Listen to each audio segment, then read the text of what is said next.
Welcome to Photo Finds. I am your host Kevin, and this week we are at Universal Studios, Florida. Now we are at the Springfield expansion area, looking first at the restrooms, which have always been here next to the pet show, but they've gotten a paint job because, as you can see, Springfield is here. Now this is a construction wall for the half of Springfield that is not open yet. That's kind of be up against the lagoon over there, and you can see some of the buildings going up beyond it. But half of it is now open, so despite the closed sign, this is the entrance into the bathrooms actually. And you can see it's themed to some of the Springfield shops, more familiar Springfield shops on the outside facade of this food court area. Krusty Burger, Moe's Tavern, some El Barto decoration here. The Quickie Mart has been here, and the stuff that's new is the stuff near it, like Cletus's Chicken Shack and so forth. Now these are all facades, with the exception of Moe's, which is a separate entity. So we go into Moe's, and we will see that it's its own little room, and it's got some places to sit and so forth. Now it is also kind of seating for the food court area, but it does have a kind of a bar zone as well. So we'll have a look at what the bar zone entails. I didn't actually play with this love tester machine over on the side. The Barney was just too irresistible. He had to come over and look at the fake beer in his glass and take pictures with him. It's like having a place to go visit an actual simulation of Springfield.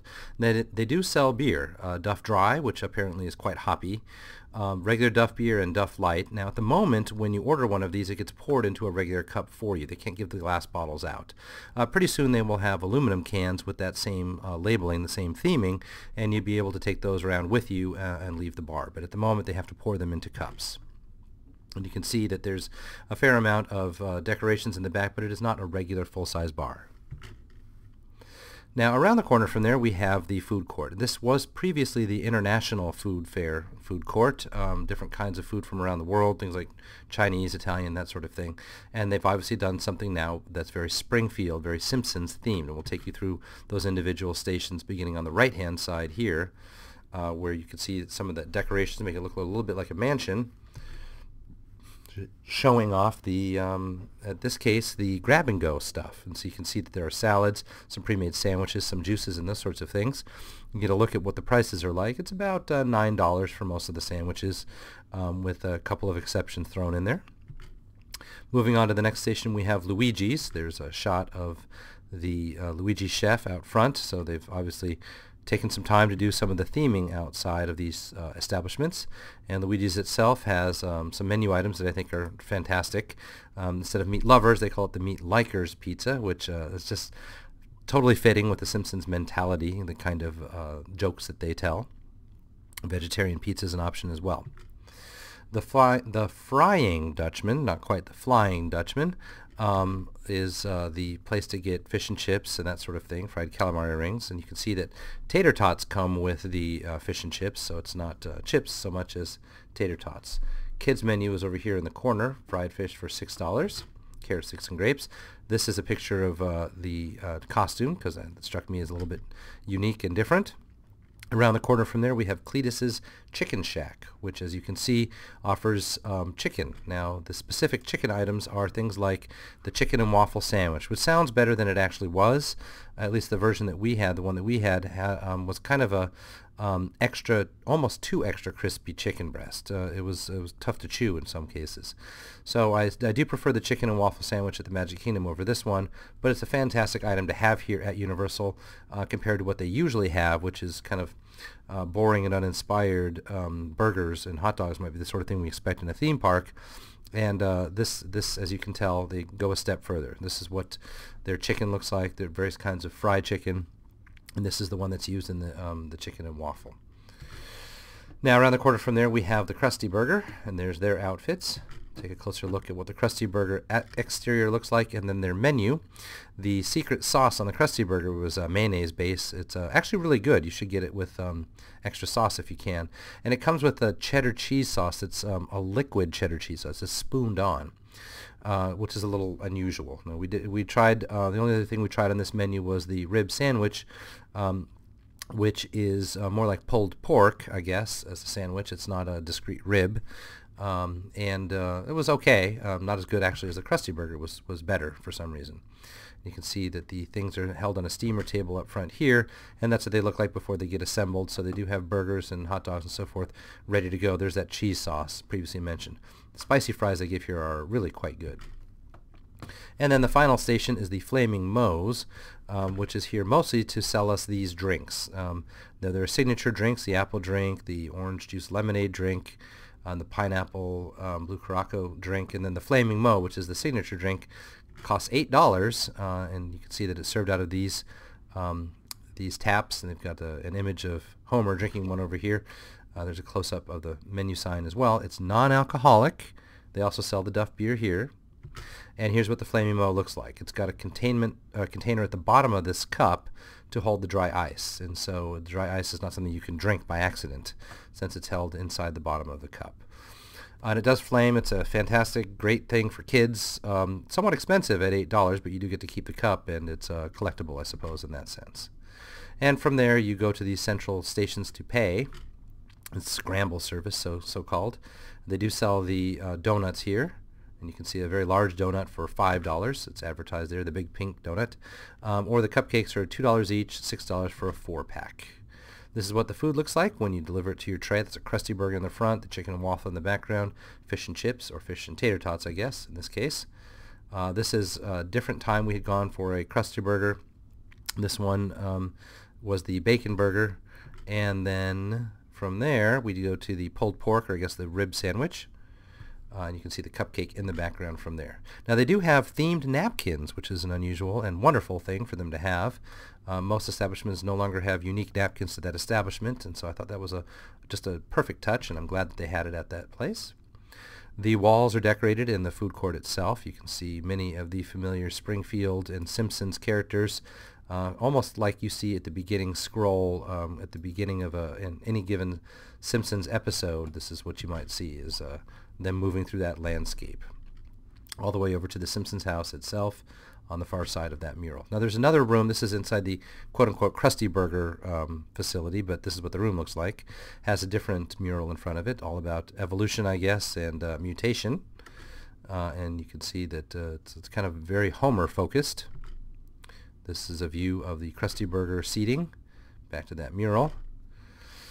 And from there, we head out into the park to see if Transformers is open. Now, as we look at it from the distance here, we see that it is not. There's no one standing in line down here.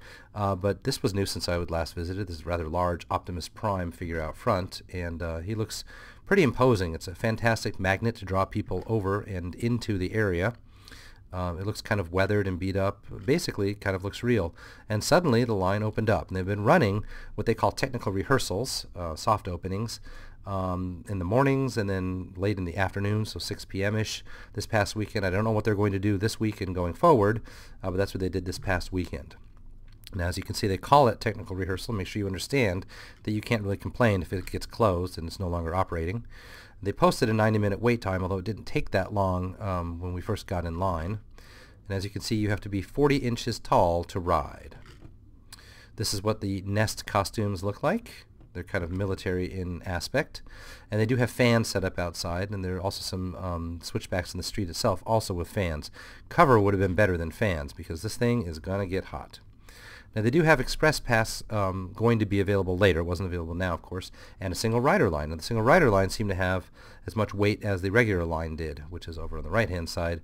When we visited, I don't know if that's going to be true once the ride opens for good. But they do have single rider line available with this attraction. The Autobot symbol kind of all over the Nest facility. And the Nest facility is what most of the queue is like. Now, as you can see, there's screens everywhere, a lot of switchbacks back and forth. They've got concrete bunker look to a lot of the place. And later they're going to have a lot of red alert flashing klaxons and so forth. Very often there are buttons for you to push and switches and so forth, and maybe even a hidden Mickey. I don't know, it might be my imagination there. And then things relating to the Autobots and the Transformers specifically, a little bit of a checklist for you there.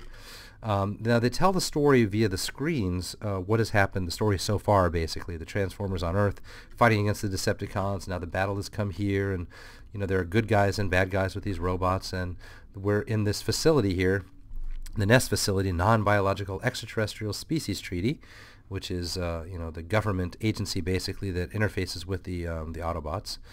and they are here to protect the Allspark, which is this device. Now, it's from one of the Transformer movies, and it is meant to transform, it is built to transform any technology into Decepticons. So it's something we own and have to protect because the Decepticons want it. And so the storyline of this base, the storyline of this attraction, is that the Decepticons are breaking in. A little pause here to show the Google imagery thing I discovered in the background of one of those images we had just looked at. There's the full-size image and there's the Google imagery note.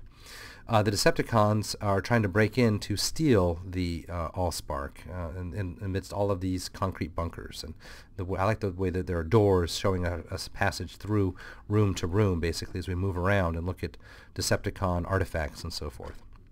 So if this is the main storyline, that they're coming for the Allspark, then as we progress through the line, eventually we get to a point where the red alert lights are sounding, and we were told we're going to have to evacuate through the Autobot Evac is his name, and we have to pick up our battle glasses. These are the kinds of polarized 3D glasses. You can see them here.